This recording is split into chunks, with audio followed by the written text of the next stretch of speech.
How do we deal with upset?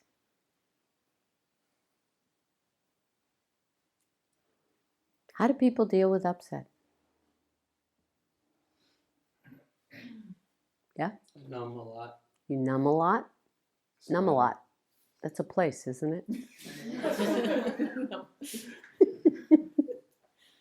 Okay. I splatter. You splatter. Inappropriately. And well, splatter is inappropriate. Inappropriate. You just did a redundancy there. You minimize. Mitigate. Hate. Blame. Panic and obsess. Panic and obsess. I think you call that processing. Yes. In a heightened way. Yeah, gnawing on that bone to figure it out, to solve it, to solve it, to solve it, to solve it, to solve it, to solve it, to solve it, to solve it, to solve it, to solve it. Even in my sleep. Yeah. Great. Okay, anything else? Was blame mentioned? Yeah, I mentioned it. Blame is definitely a favorite. Catastrophize. Absolutely. It all goes out, way out, right? Yeah. Yeah, it's kind of luxuriate. Yeah, yeah. Enjoy, luxuriate. It all is about taking it outside ourselves, and it's a drama. Do we then, so the experience we have, is it in us or outside us? But what do we believe? Outside us. And the cause of our upset is outside us. Eventually, hopefully, we learn what? It's from inside. After thousands of lifetimes of realizing, oh, it doesn't work. Oh, it doesn't work. Oh, it doesn't work. Oh, it doesn't work. Then what do we do?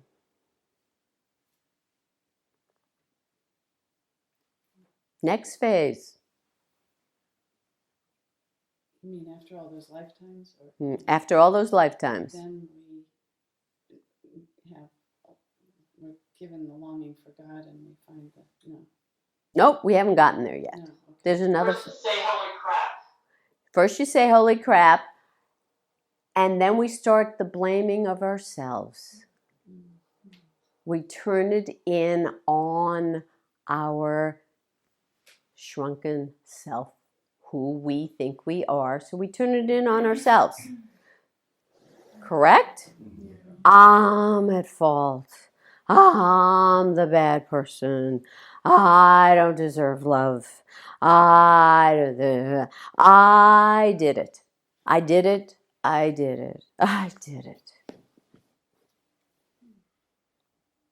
So we go first from blaming outside and numbing and doing and mitigate and all that outside. Then we turn it in on ourselves and numb ourselves, mitigate ourselves, mitigate all of our responsibility.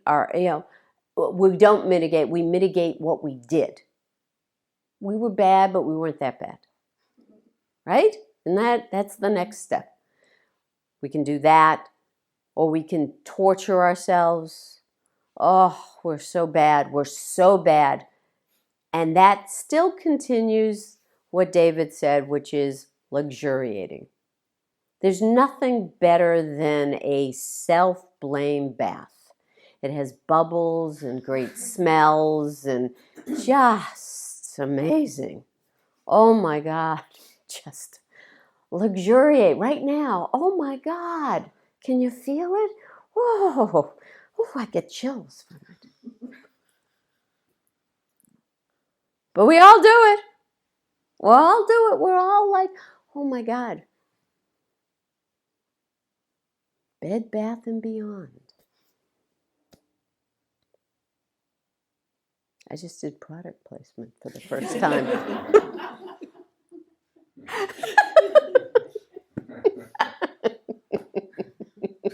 going there right after class. I have a coupon for you.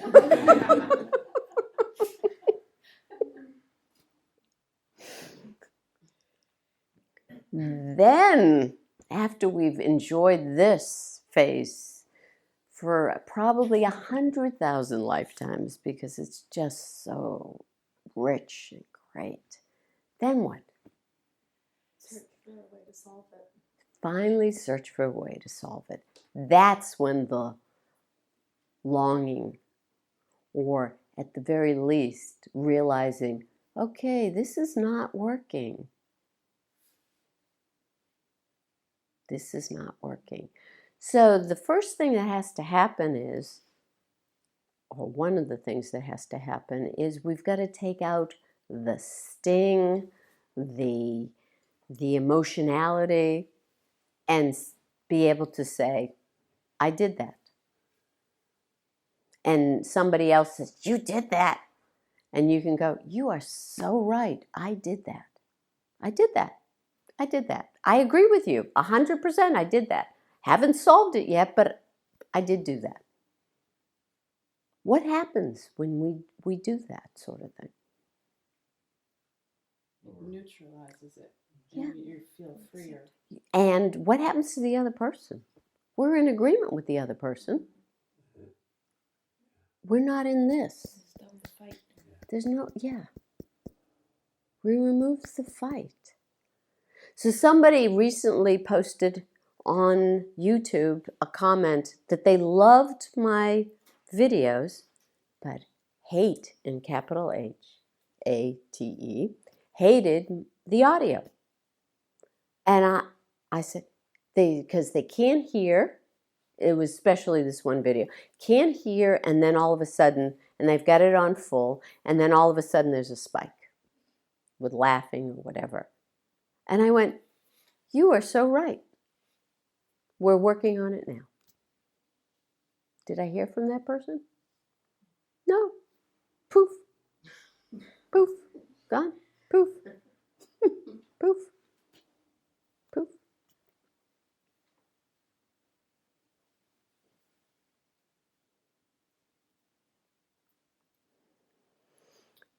So it isn't about removing the person outside. It's assessing where they're coming from, if it's real, and how, and even cleaning out enough within ourselves to see, let me wipe away their patronizing, let me wipe away their anger, let me wipe away all of that, and then, so we wipe away all their emotionality and judgment and everything, and oh, they have a point.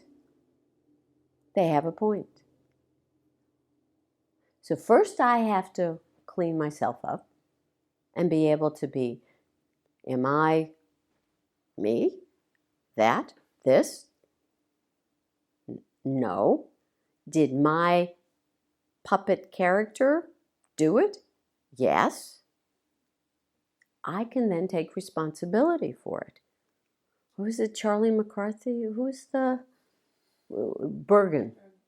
Edgar Bergen. Edgar Bergen, let's get real. Was Charlie McCarthy speaking on his own? Ever? I know some people think he was. But really, folks, I need to tell you a secret. Edgar Bergen was a ventriloquist. Charlie McCarthy did not speak for himself. So, the true self is a ventriloquist.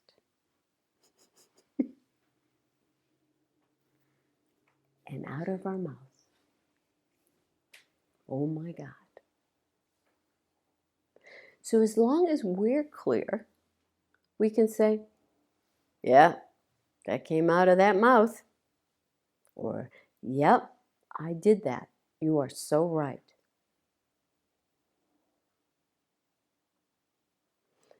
couldn't Edgar Bergen actually get mad at Charlie for saying things?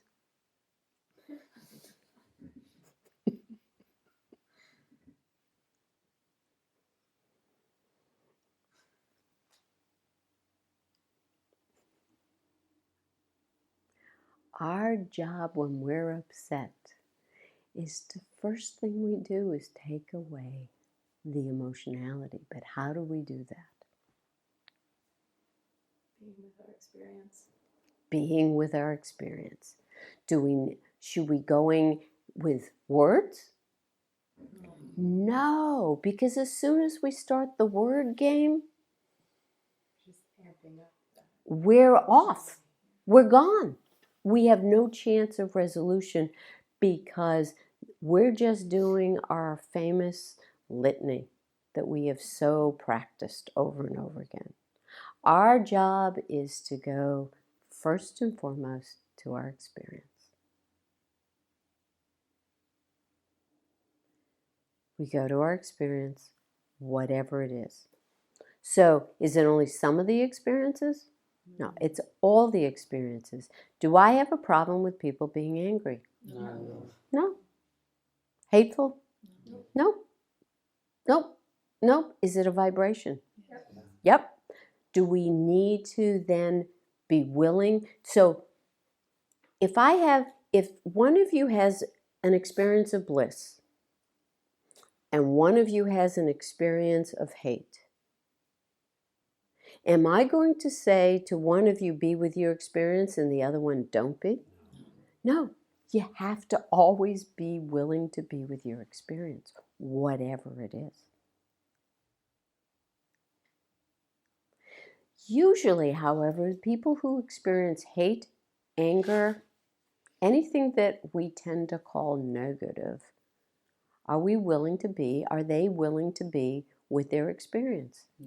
No. So, do we ever get rid of it then? Did they ever move on? That would be like they got to a stop sign in their car and they don't move. They put it in park and everybody's having to go around them and go on. And they're in the left lane, by the way, in park.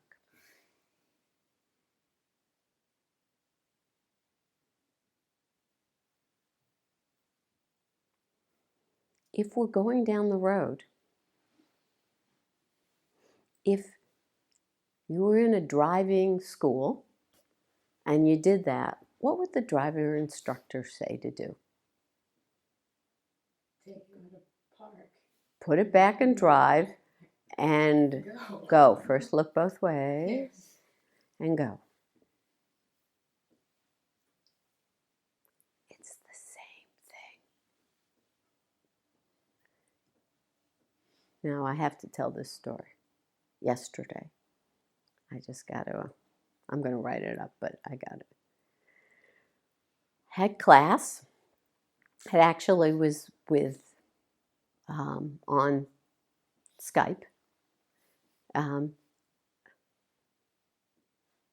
She'll say I was gossiping, but I'm going to do it anyways because I'm a gossip. I don't have a problem with being called a gossip. I'm a gossip. So I was having class with Tyler, who thinks I'm a gossip. So I was having class with Tyler, and David came in and says, get up and look out the window. Right here. And I did. And right down here, right up against the wall, was a 6-point buck. Really not cute, nice, big. He was big guy. So then he walked a little bit and he got to the walkway as appropriate. And we went around and he looked at us. He got spooked a little bit. He did, but and then he ran off and he ran down the driveway over here. But what did he do when he got to the driveway? He stopped and looked both ways. Swear to God. Seriously, he took Ser- like 5 seconds to look one way and then look the other way. Did? And then he just kind of walked across. And then he walked across the street responsibly. Really did. It was amazing. His mommy had taught him right. I was like, wow. That was incredible. Think of it, 6-point buck.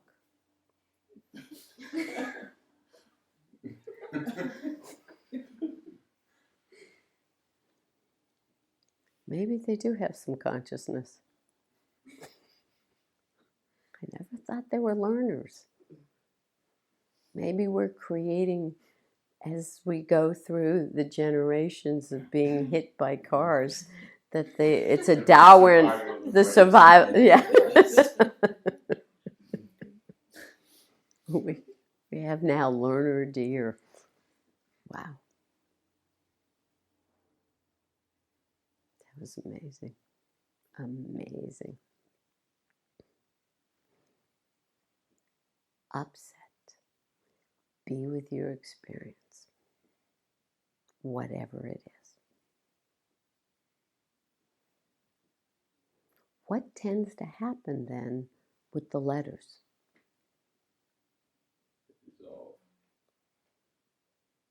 These disappear completely, don't they? Mhm. If the vibration is stilled, the anguish, the chatter, goes away.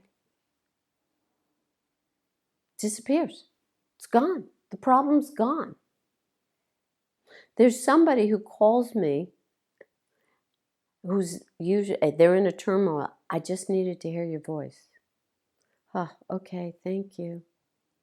And all of a sudden they say, I have no questions anymore. It all goes away.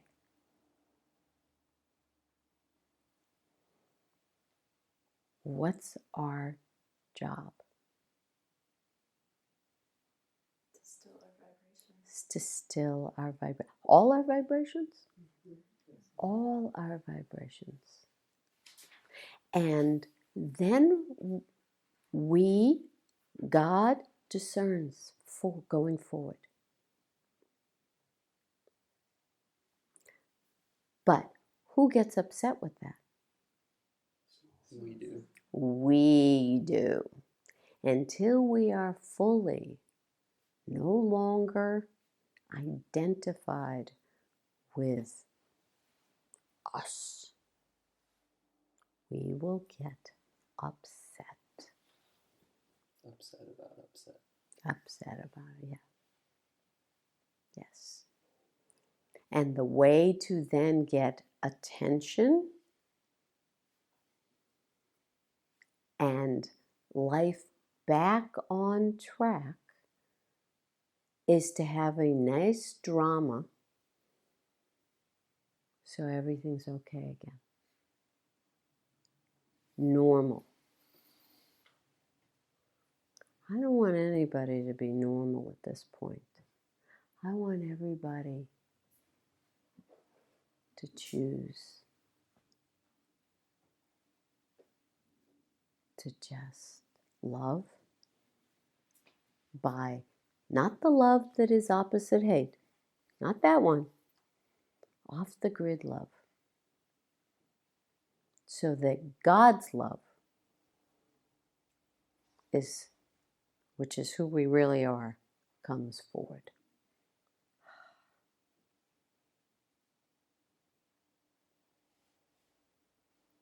So we don't deny each other's experience. We don't patronize. We don't call names. We don't, all that. Because that ends up not being helpful. Our job is to be willing to be with our experience. You know, I'm really angry that you said that right just now.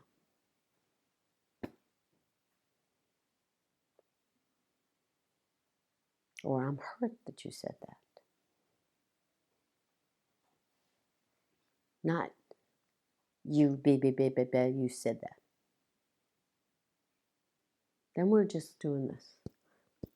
I posted hate plus hate does not equal love. David found the does not equal sign. Yeah. What was it, David? It's option equal sign. I was like, how do we do this?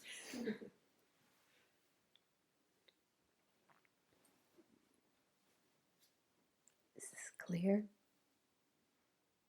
And things are going to happen. It isn't like life is going to be just a bowl of cherries. Has to be organic Rainier cherries, by the way. It's not going to be that way. But I want to know that when we're videotaped, I was appropriate. And that goes for each of us. Did I give my all to this drama, to this play, to this theater? Did I allow for love to come forth? Or was I numbing, blaming, stepping on, mitigating, and maintaining a shrunken small self that then I relate with everybody else with that?